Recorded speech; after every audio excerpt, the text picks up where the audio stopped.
Hello, welcome to our discussion here today on conservative budgeting and what it means for states. We've got a great group of panelists today that'll be discussing what they're doing in their states on the budget and what you might be wanting to do in your state as well. As we have a lot of good topics, the legislative sessions are going to be starting just in a couple of months, well, less than a couple of months in many states. And so it's a good time to be thinking about what are the next steps in the budget, in the state budget there. There's been a lot of talk about all this federal funds that are coming down with ARPA. Now we have a whole nother round with the Jobs Act, the quote unquote infrastructure package. And maybe there's more money that's going to be coming down soon too. So I think it would be good to think a little bit about what's going on with that money and where we might be heading forward on that. But the first thing I like to do is to give a quick overview about what we've been doing in Texas, basically since 2015. Back in 2013, during our legislative session, we started working on a lot of budget amendments. Like, how can we actually reduce the size of the budget?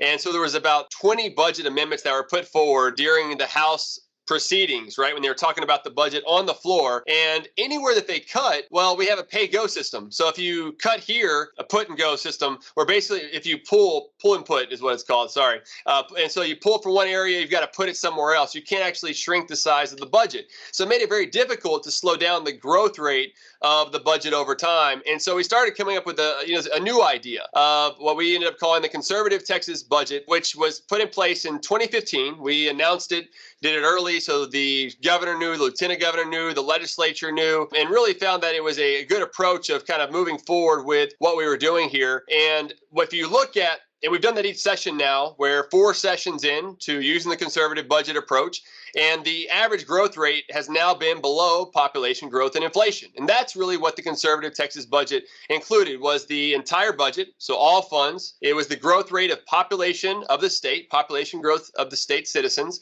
and inflation based on the consumer price index that's used nationally, but is a good measure of the average growth of wages over time. Because really what we're trying to do is not figure out, okay, how much should the government be growing by from an appropriator standpoint, but what's the taxpayer's ability to pay for their government? And a good measure of that is population growth, more people, more ability to pay in that sense, and also inflation tied to wage growth, so they have more money in their pocket to pay for government spending. And then if you add the two, that allows for some economies of scale, and it's easier to sell and talk about with the public and legislators and things of that nature. And so what the results were that were before 2015, the 6 legislative sessions before that, and we have a biennial legislature here in Texas. I should mention that. Lucci will get at me if I don't mention that. Every 2 years we do a budget here, and our biennial growth rate was 12%, right? And the population growth plus inflation was right around 7%. So we were 5 percentage points higher than population growth plus inflation. So we were much higher than the average taxpayer's ability to pay. Well, the 4 legislative sessions since then, since 2015, since the conservative Texas budget was put in place, the average growth rate has been 5.2%, and population growth plus inflation, right, has been 6.2%. So a full percentage point less, which gives us more opportunities to cut taxes. We've had some substantial taxes cut on our business franchise tax, which is a horrible gross receipt style tax. We've had property tax relief over the last, basically 8 years for biennium. And so there's been a lot of good progress that's been made. And so what we thought was, well, hey, how can we actually get this passed in legislation? That's really the ultimate goal of strengthening our state spending limit. We already have a balanced budget amendment in place, so that's good. But what about strengthening our state spending limit that was based on personal income growth, which is highly volatile? And why should the overall government grow at the same speed as people's income compared to their ability to pay based on population plus inflation? And so this helped us to have a much more dynamic, prosperous economy, I would argue, with having taxes lower than they otherwise would be. And so now the question is, could this really work in other states? Could we see what happened in Colorado's Taxpayer Bill of Rights, the TABOR there, which had a lot of benefits? They've weakened it some over time to where now here in Texas this year, we passed a new state spending limit that covers all general revenue, right? So general revenue and general revenue dedicated funds. So it went from about 45% of the budget that was covered before to 55% here in the state. And instead of using personal income growth, we're now using population growth times inflation. It's this compound method that they wanted to use of 1 plus population growth times 1 plus inflation, which is essentially 1 plus population growth, like population growth plus inflation, our preferred metric. But they also have this one last term. If you remember your old FOIL method back in the day, you probably forgot that, put out of your memory.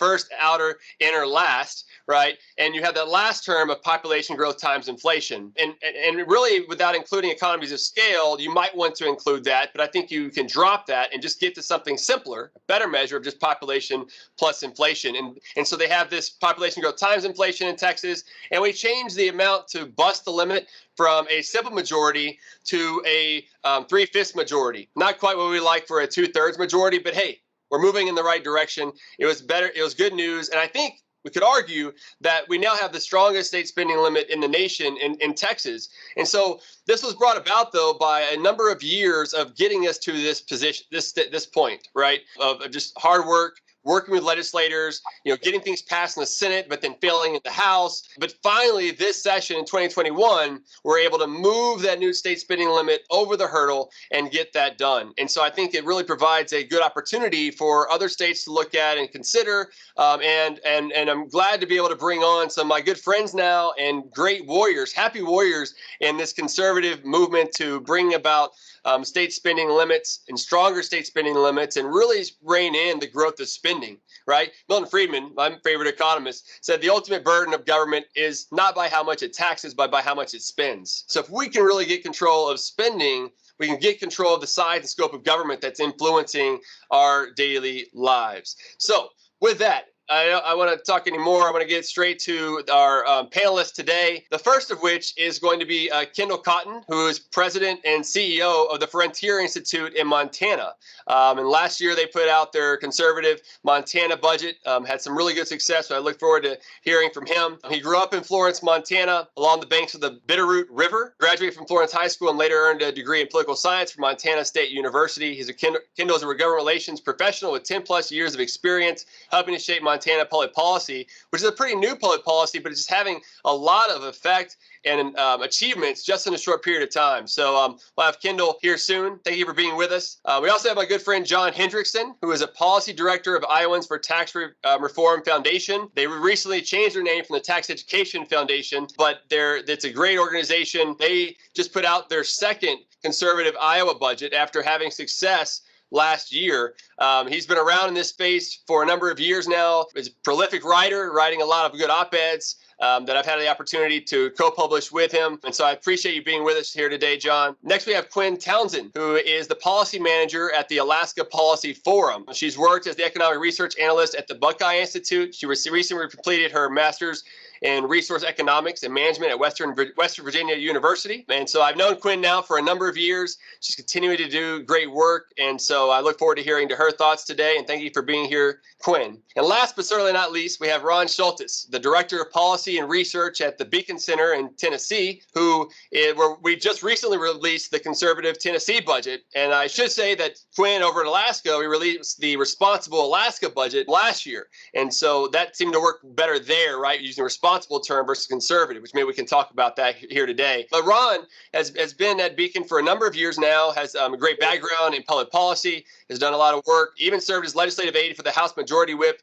of the Georgia General Assembly. And so I'm really pleased for him to be here today. So thank you, Ron, for being here as well. All right, so let's get into it. I want to start with you, Kendall. You're kind of the guinea pig in this process, if you will, as the first sort of conservative budget outside of what we were doing, here at TVPF, and we worked together closely on that. And so I wanted to get your perspective on what's been going on in Montana with their budget. And what you found to be helpful with this sort of conservative budget idea. Sure. Thanks, Vance. It's good to be here. So really what had been going on in Montana for, the last 16 years, 20 years, had been a steady increase in the rate of spending growth. Our budget over time had increased by 138%, whereas the growth of population and inflation, the real, growth of our economy only increased by around 50%. So we were really spending way more than taxpayers were able to afford. Several legislatures had to enact tax increases to continue to afford a lot of the programs that we were running, to continue to fund schools and road development, all that kind of stuff. So we had a unique situation in Montana where we had a bunch of candidates running for office in late 2020, and it really looked like it was going to be the first unified Republican government in the last 16 years in Montana. So we had a really strong Republican governor candidate, Greg Gianforte, a lot of statewide office holders, and then a large expectation that we were going to have a very large Republican majority in the legislature. So the question everyone was asking was, okay, what's their legislative agenda going to be? And, all the candidates, and, Greg Gianforte included, were saying, we want to pass a conservative budget. We're going to hold the line on spending, and using these really broad terms. So, reporters and the media and a lot of commentators kept asking, what does that actually look like? Where is funding going to be cut from programs? And, depending on who you ask, there's a different perspective. So the more conservative leaning Republican legislators were really hardcore and talking in terms of, slashing billions from the budget. And then more moderate legislators were, of course, more concerned with kind of maintaining funding for programs and, responsibly restricting, the growth of spending. So what we aimed to do with the conservative Montana budget was really, dive into the data and outline a clear metric of what exactly does a conservative budget look like in Montana. When we published our report, it really it caught fire within legislative circles, and it brought the conservatives and the moderates together around a really simple metric that is fact-based and data-driven. And at the end of our legislative session, I'm very happy to say that they passed a conservative budget, one that grew less than the growth of population and inflation. In fact, it only grew around 1 to 2% a year. So really, they did a good job of restraining the growth of spending compared to, the last 16 years of budgets that we've seen. And my hope is that we continue on that path. Great, Kendall. And there's a lot of great work. I just shared your recovery agenda where you put out the conservative Montana budget last year. And I think it seemed to work really well there. I'd love to give some more details once we go back around on what went on there. So thank you for that. John, you were the next kind of guinea pig here on the conservative Iowa budget. And, it was good that we worked on some different things. And it was interesting, too, because there's different approaches of how you can expand on this. For example, Kendall, you used kind of this recovery agenda, kind of wrote a report that included all these things. John, I think for you, at least on the first one, we did just an op-ed and put some good information in there of how it compares over time. But there are other ways too, an actual report or a blog post. There's a number of ways to do this. But John, what's been going on with the budget there in Iowa? And what did you find helpful with this approach? Well, first, Vance, I want to thank you. I've never been called a happy warrior before. Normally I'm a pessimist. So nice. To me, you're a happy warrior. Yeah. I just really want to thank you, though, for leading this effort because I think this has been really important. I've been involved in the State Policy Network, not a long time, but since 2006. And I remember my first annual meeting and being in a seminar led by Bob Williams on budget reform. And I think you're picking up where he left off and working on these important ideas. And I see Michael joining us as well, and I want to thank him as well because both of you have brought, I think, more attention to tax and budget issues, which are at the center of so much of state policy. So I think it's really exciting, the leadership both of you have given us in the State Policy Network. So I'm really grateful for that. One thing we, as Vance mentioned, in Iowa, we're kind of in a unique situation because Iowa has changed politically. We've been really a purple state, but over the last several election cycles, Iowa's turning more red. And so we have a Republican governor, Republican legislature, and that's been that way for some time. So when Vance first approached me with this idea, I thought it was great because that had never really been done before in Iowa, to the best of my knowledge. And one thing, even if you have a Republican-controlled legislature, it does not necessarily mean that they're going to be conservative in spending. And so that's one problem that we have here because our House tends to be more controlled by moderate Republicans who want to spend more money. The Senate tends to be more conservative, and our Governor Kim Reynolds, tends to be a little more conservative. So what the first Iowa conservative budget that we did is Vance calculated that in order to keep it between the growth of inflation and population, it would be roughly about $7.8 billion. And unfortunately, the legislature did not go that low. Our budget last year was a little over $8 billion, but they also did $1 billion tax cut. So it basically evened out. And that tax cut was both for income and some property tax relief. One thing that we're seeing here with the second one, we've gotten more feedback on that, mostly because not only did we do more of a report this time, which is on our website, but I was kind of surprised because it's been more difficult to get op-eds published in Iowa, especially from a conservative perspective. But the Des Moines Register before Thanksgiving ran an op-ed, a shorter version that Vance and I did on the conservative Iowa budget. And I was surprised. I actually got more feedback from conservative Republicans, people saying, because they said you can't cut the budget to $7.4 billion, which is what the population and inflation calculation is. So I got some pushback on that, saying that's too draconian. But one thing I think that we've used this to our advantage for is that tax reform has been is a fundamental priority for Republicans, especially for Governor Reynolds. And so we've been able to use the conservative Iowa budget as a framework to build a foundation of, if you really want to get our income and both the individual income and the corporate income tax rate lower, then you're going to have to address spending. And to a certain extent, I have to give Governor Reynolds credit. She has done a good job of keeping spending low. Now, certainly it hasn't been within what we would like to see, but overall, I mean, it's been, the increase in spending hasn't been too drastic. And so the legislature has done really a good job of controlling spending. One problem that we have in Iowa, and I'm sure maybe it's probably in most states, is that close to 80% of our budget is tied up in two programs: public education and Medicaid.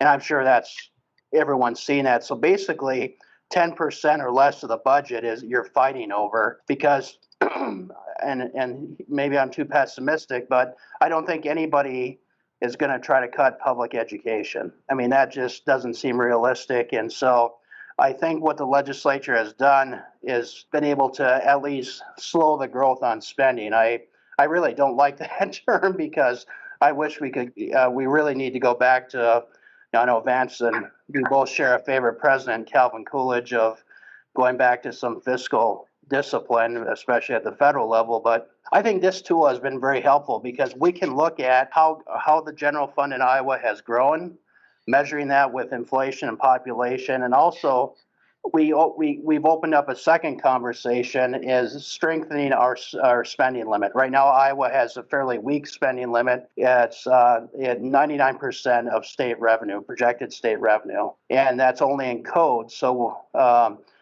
we would like to see maybe something stronger, and there's been attempts in the past, but they failed in the legislature. So I really see this as beneficial, one, to our tax reform discussions, and also to trying to get a stronger spending limit. And it's also setting a benchmark down, and the grassroots really respond to this as well, because right now Iowans are in businesses, small businesses, families, they're all budgeting. They're making tough decisions, especially as inflation is hitting people. So, why can't legislators do the same? So I just want to thank you again, Vance, for all your help. It's great to have you back in the network, and I just appreciate all you're doing. Yeah, thanks, John. And those are excellent points that I'm glad you hit on. One thing that came to mind as you were talking is, this idea is really a maximum threshold. Here's the number. That's one thing that I think brings about with the conservative budget approach, is it's something that's tangible, where we as fiscal conservatives have talked a lot about for a number of years, reining in the growth of government.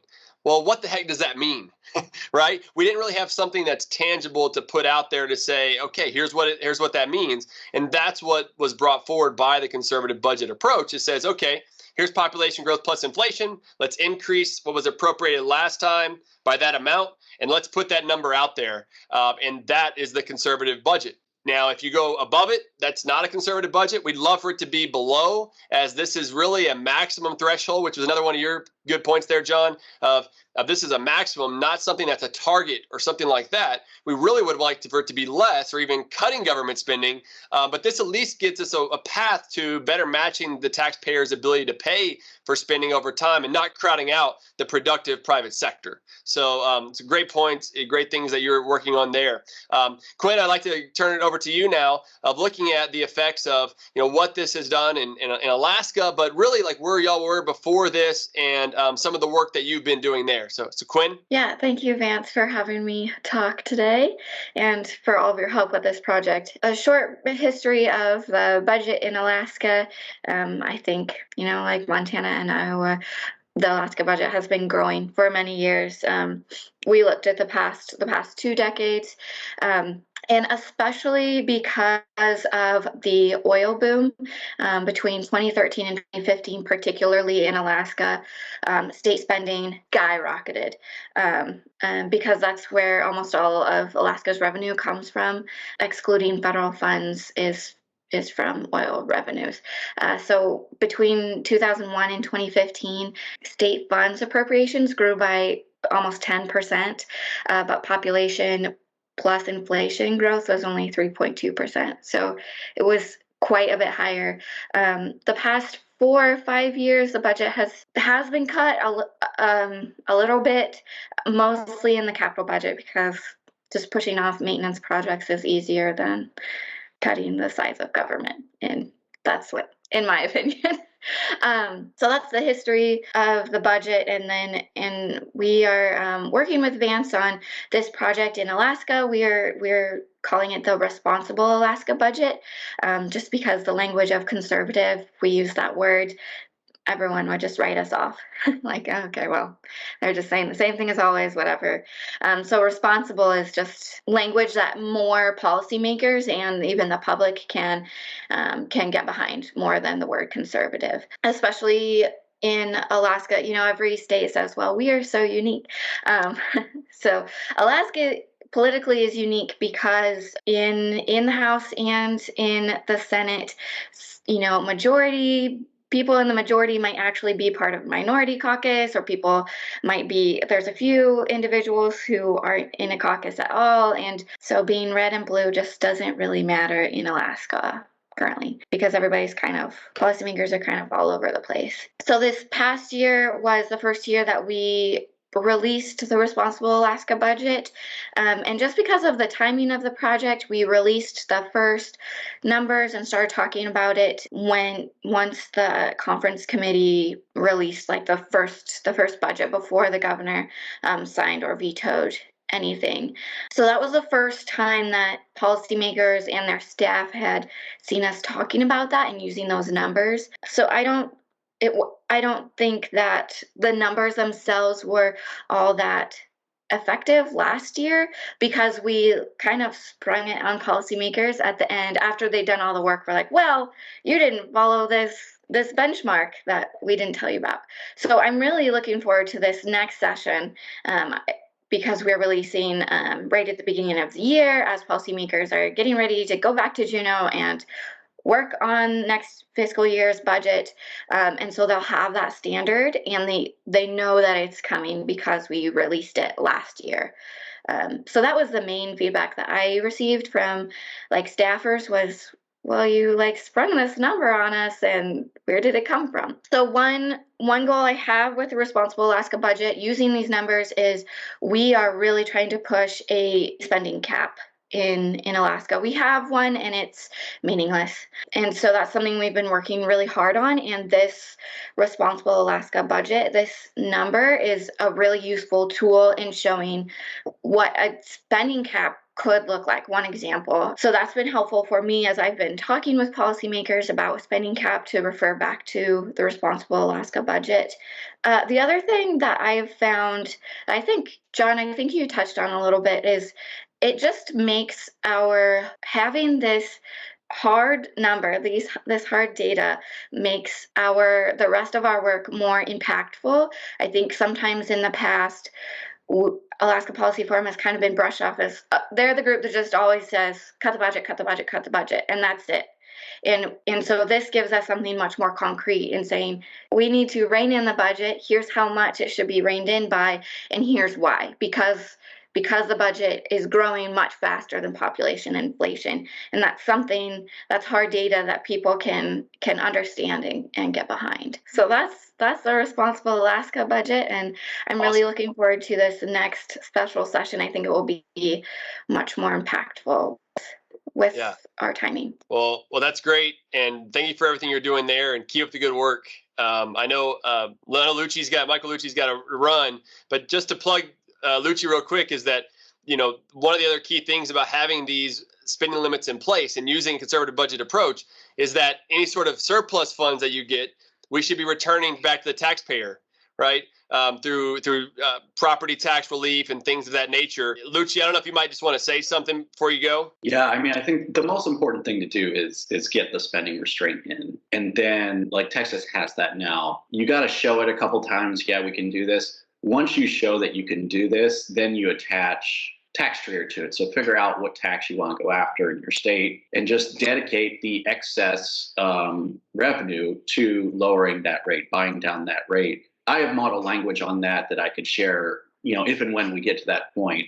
But I think that the most important thing really fiscally you could do is some version of this conservative budget model, because then you create the revenue you need for tax reform and you restrict the spending, which is the most important thing. Good. And so I think that's another good point to now move over to Ron of what's going on in Tennessee. One of the things that was interesting, Ron, whenever we were looking at the numbers is, Tennessee has done a pretty good job compared with some of the other states of restraining spending. And if you look at a lot of the tax burdens that are out there, it's pretty low. But we can always be improving, right? And finding other avenues to do that. And so I wonder, what's been kind of your approach so far? We just released this not too long ago. And if you've, where y'all were in the budget, kind of history there. And then what you've seen so far is maybe the cost and benefits of this approach. Yeah, well, thanks, Vance, for having me. I'm, the newest guinea pig, I guess you could say, maybe not the innovator, but still an early adopter of this approach. We became interested in this, the conservative budget idea for a couple of reasons. The first is similar to Quinn. We do have a spending cap here in Tennessee, but it's rather ineffectual. It's called the Copeland cap, and it's a constitutional provision we have here that basically says state revenue can't grow faster than the state's economy, which they then define by statute as personal income growth. Without it, and if they want to, all they have to do is take a simple majority vote. So they've done it about essentially 50% of the time. It really doesn't have a lot of teeth. And a lot of grassroots activists have been clamoring for Beacon to get involved in reforming this measure and putting some real teeth behind it. The problem is that changing the Constitution here in Tennessee is extremely onerous. You have to first, in one General Assembly, 2-year General Assembly, pass a measure by a simple majority. Then you have to come back in the next 2-year General Assembly after an election and pass it by a supermajority. And then it goes to the ballot in the next time the governor is up in a midterm year. So, for example, if we were to start the process of trying to change that now, it wouldn't be until at best 2026 that we could actually change the spending cap.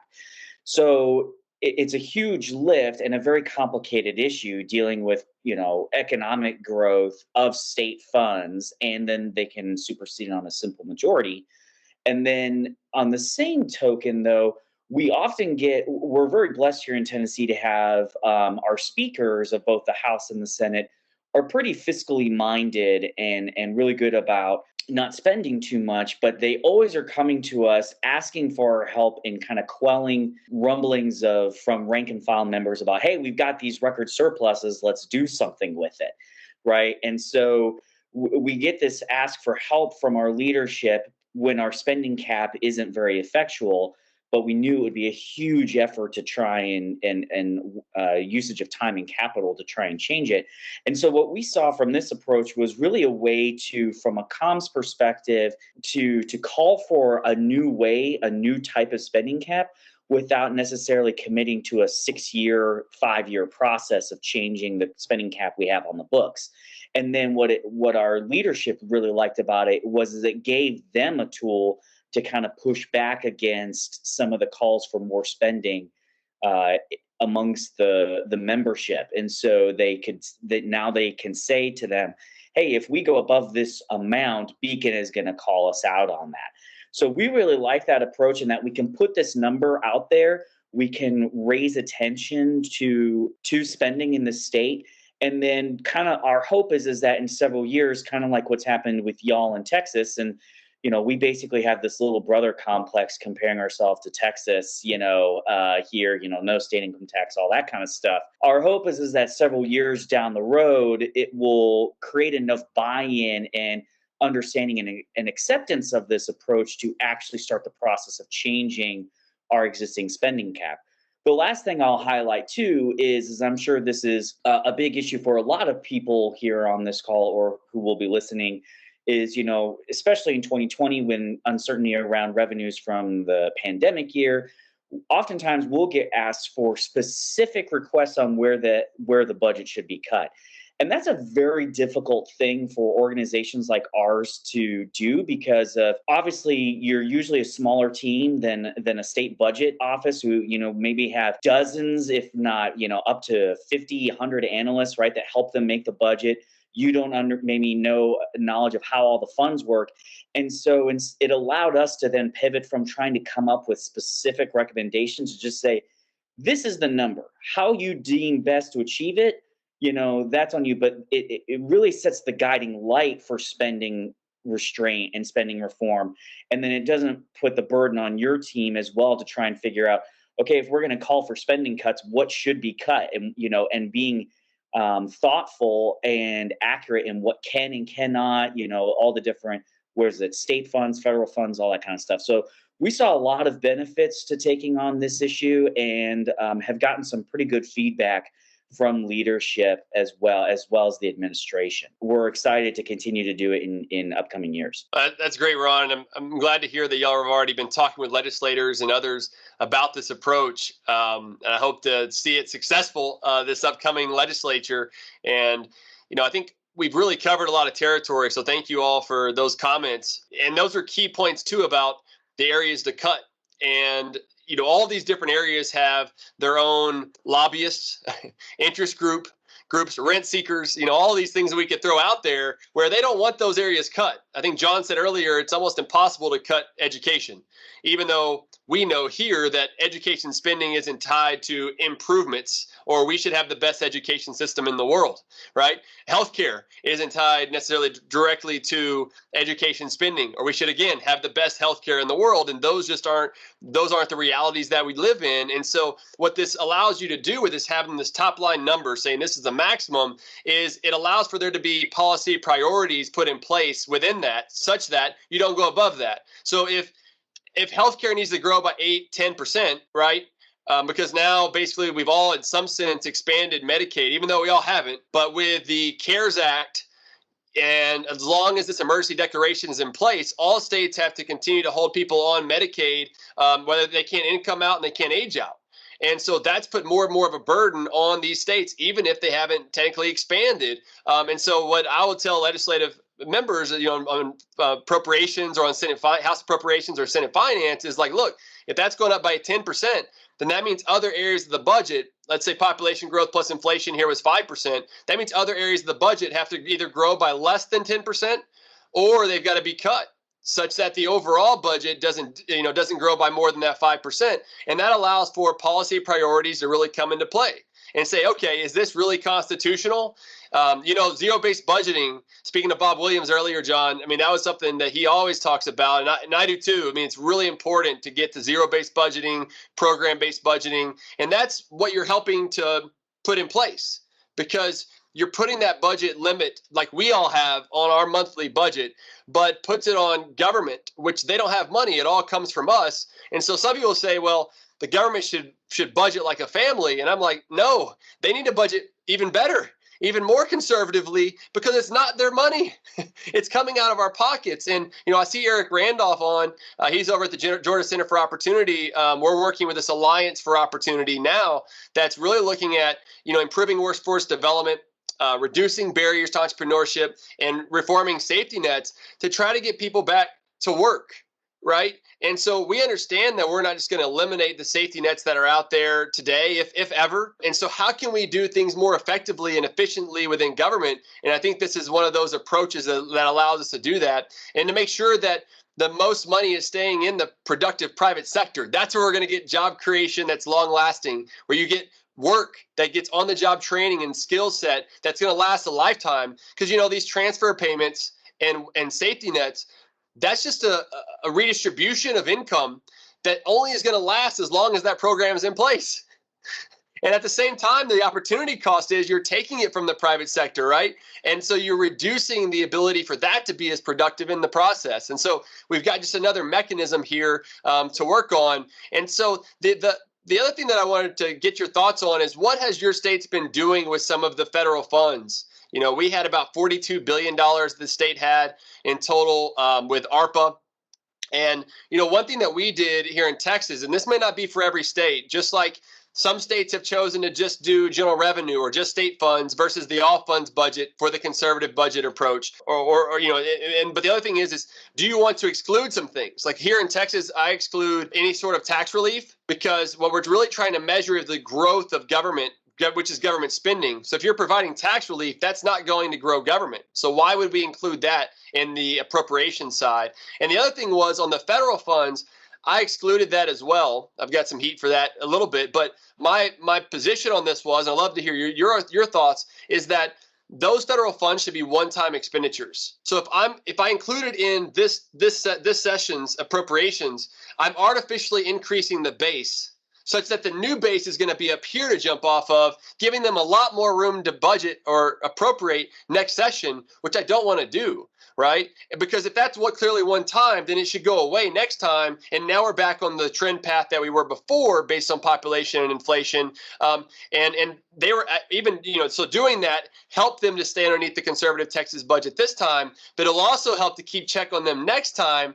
Because if those appropriations from the federal funds weren't one time, they'll show up again, and then they'll bust the budget that time. So I'd love to hear your thoughts on this. Maybe who would like to start first? We can go in the same order, I guess. Kendall, if you want to go first. Sure. So in our conservative Montana budget, we only focused on state funds. So we excluded federal funds. And, one of the reasons was it just gets so messy when, you're looking at federal transfers and all the different federal monies that go into the state. And then especially in light of, the coronavirus and all the stimulus spending and ARPA and everything like that.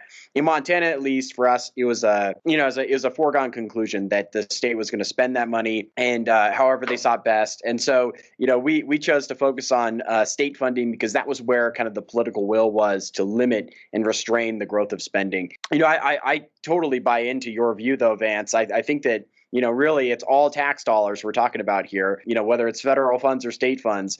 And I think, one of the important things that was brought up by some of the other panelists is that this really empowers organizations like ours. This conservative budget model really empowers organizations like ours and even citizens to be able to take a really zoomed out view of government spending and fight back, because you don't have to go get in the weeds with, the budget committee, and you don't have to go get in the weeds with, whatever interest group is lobbying to not cut certain spending here or there. You can say, I don't care where we cut it. We need to focus on restraining the overall growth of spending. And so something I've told, grassroots folks as I've been presenting our budget model across Montana is, you can use this as a tool to fight back against the growth of government in a way where you actually have the high ground. Yeah, exactly. That's a great point. I think Kendall brought up some good points. We didn't bring in the federal funds in Iowa's conservative budget either, although Ron reminded me of something of a conversation that we had with a legislator who's no longer in there, but he said one of the key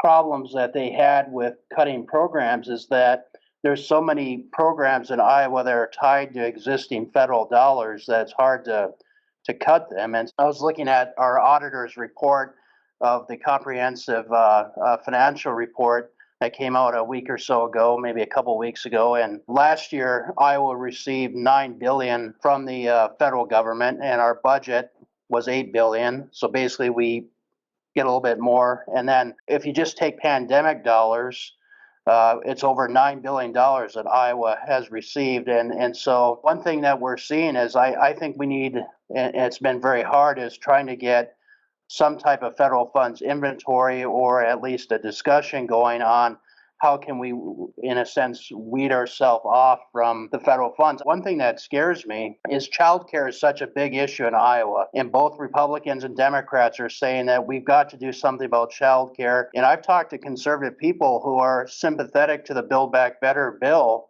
or the human infrastructure bill, whatever you want to call it, because of the childcare provision. And so in a sense, this is socialism that's bribing people, saying that it's a false promise that we're going to subsidize this, and so that concerns me. The other thing that I want to mention is that we've had a debate going on in Iowa over who's responsible for our surplus, and so right now we have a large surplus, a little over $1 billion, $1.24 billion. We've actually been debating some of the Democrats in our legislature, as well as some of our more liberal counterparts in the policy organizations here in the state. But they're all crediting, Biden. It's the Biden agenda that has caused the surplus, and I'm not saying that. Certainly the individual stimulus, the PPP, all that had some impact on keeping our revenues going, but to a certain extent, it was the conservative budgeting, the legislature and Governor Reynolds, that even before the pandemic hit, we were in surplus and our state economy was doing very well. Our unemployment was low. And so we were really prepared for that black swan event that was COVID-19. And so I think things could have been a lot worse in Iowa if we didn't practice these sound budgeting principles. And so there is some controversy over how the governor has been using some of the ARPA funds. There's sort of an investigation going on. Did she use some funds inappropriately for salaries? There's one that I didn't really care for. It was $3 or $4 million that they used for a tourism ad for Iowa. And a lot of people said, what's the big deal? It's only $4 million. But, it comes back to a larger point of, we're facing some serious problems as a nation. The national debt is escalating, and I don't know, this is where I get doom and gloom, because when is it going to collapse? And a lot of when I go out to speak to Rotary clubs, a lot of the topics they want me to speak on is federalism.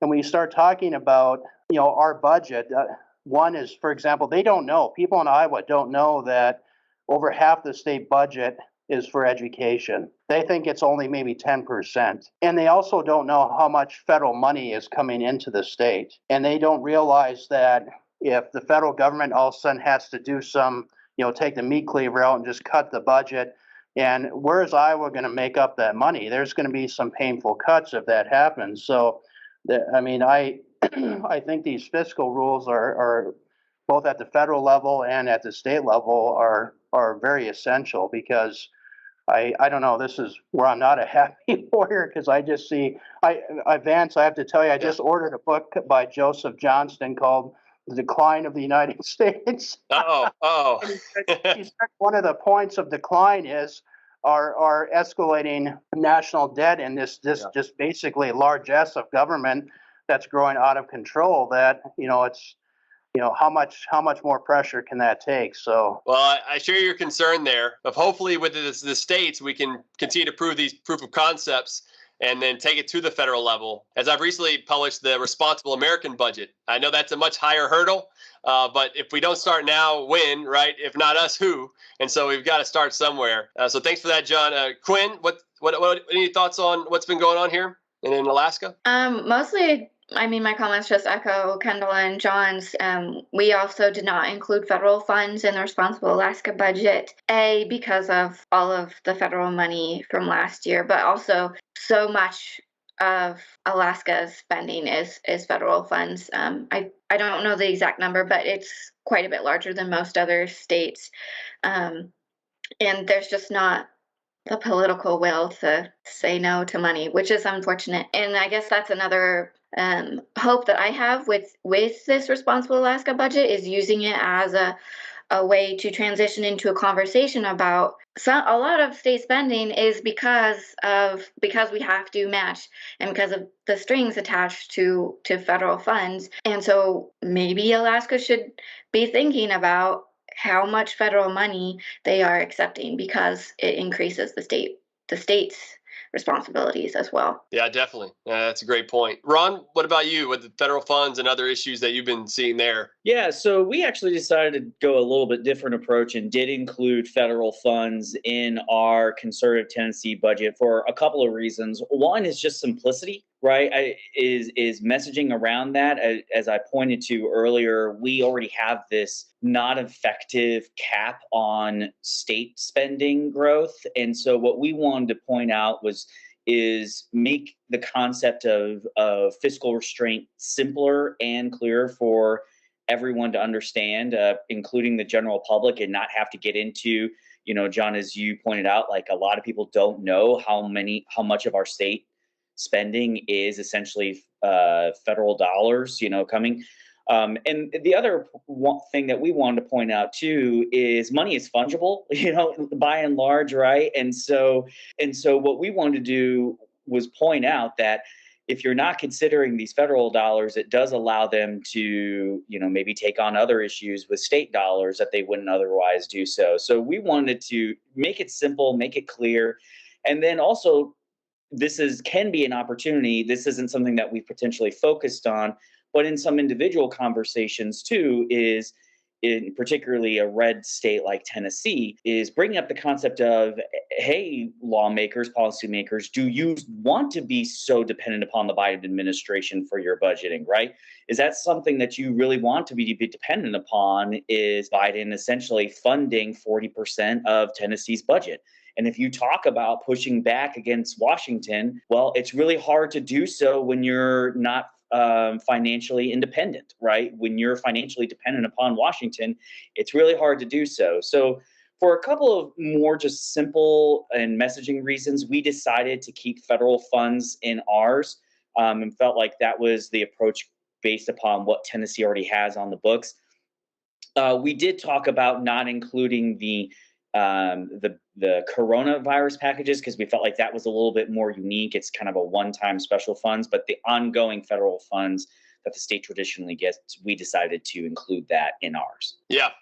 And so it's great because there are kind of different views on why to include what not to include and things of that nature. I think that's kind of one of the beauties of this approach is there's flexibility. There's priorities that can be set on different areas. So not only are we allowing for priorities set by the legislature with giving them flexibility of in that growth rate, that maximum number, but it also gives us some flexibility on what we want to focus on and where you want to prioritize those efforts. And it helps with your own efforts. If you want to talk about school choice and what the benefits of that even to the budget might be, you can. If you want to talk about healthcare reforms and what those benefits could be, or safety net reforms, you can. And it gives you a lot of other avenues to go through. And what other policy experts from different areas of the budget will come by and say, hey, how would this influence the CTB? Right. And so what I've liked is that's kept that on their mind as they're going through all these different policy areas, which I'm not, an expert in all those areas. I'm the chief economist here and try to work on those as much as I can with others, but they're much more expert in those specific areas. And it's just been really good to see that happening. One other thing, and maybe just a minute for each person as we close out here is we're also starting to work on the local conservative budgets. My good friend and colleague here, James Quintero, is on today, and Rod Bordelon as well, good friend. And we've been working on some conservative budgets, like maybe the responsible Austin budget, as they, that's something else here that we have going on with a lot of spending. You have these blueberries in a sea of red, right? If you think about it politically, and we've really got to get them under control, because when people think about Texas tax burden, it's always property taxes. Well, who does that? That's the local governments. And we've really got to do something there because even though, as you said, Ron, earlier, Tennessee's the little brother or little sister, however you want to put it, y'all are doing really well when it comes to tax burdens, where we have the 6th most burdensome property tax burden. Y'all have, I think, the 36th, according to the Tax Foundation. And Florida is 26. So it's not because we don't have a personal income tax. Y'all don't either. It's just because we spend too dang much at the local level. And so we've got to do something about that as well. So here, just in our last couple of minutes, thank you all so much for being on this call today. Yes, absolutely. Vance, I'm with you guys on the local budgets. Really, I think for a state like Montana or a state like Texas that has, a high rate of property taxation and a lot of grassroots folks who are struggling under that property tax burden, we have to turn our attention to the local level. Montana, the state government doesn't spend property tax dollars, local governments do. And so we really have to focus on those areas. We put out a conservative Missoula budget, Missoula, Montana, and it was a hit. It really colored the debates over Missoula's budgeting for this fiscal year. So I encourage everybody to take this model and apply it in other areas, maybe even schools. Yep, great point, Kendall.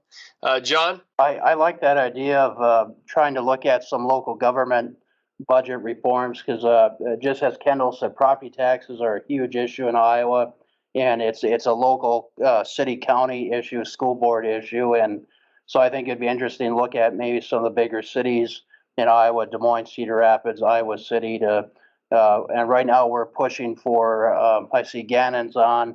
We're pushing for a Kansas-style, Utah-style truth and taxation law. So that's one of our objectives this session. Yep. But Vance, I just want to thank you again because this is just great. So appreciate your help. Thank you, and thanks Gannon too for all the stuff y'all are doing in Kansas. That's really good, and y'all have a responsible Kansas budget coming out soon that we'll be talking about. So that's going to be exciting.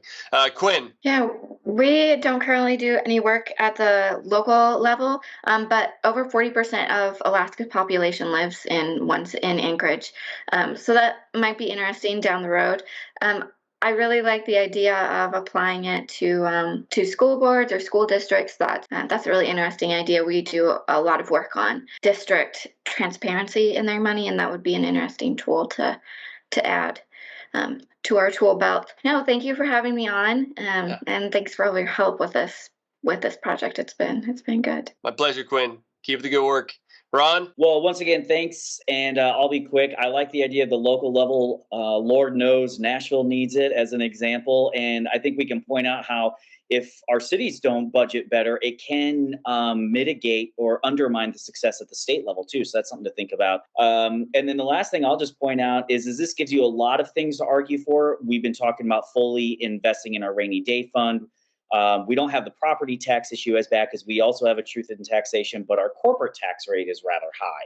And there's been talk about always looking at that for years, and we see this as a vehicle for talking about corporate tax over the upcoming years. So really excited. This is, a really flexible idea, and just thanks for working with us on Advance. My pleasure, Ron. And thank you, each one of the panelists, for being here today. Bye.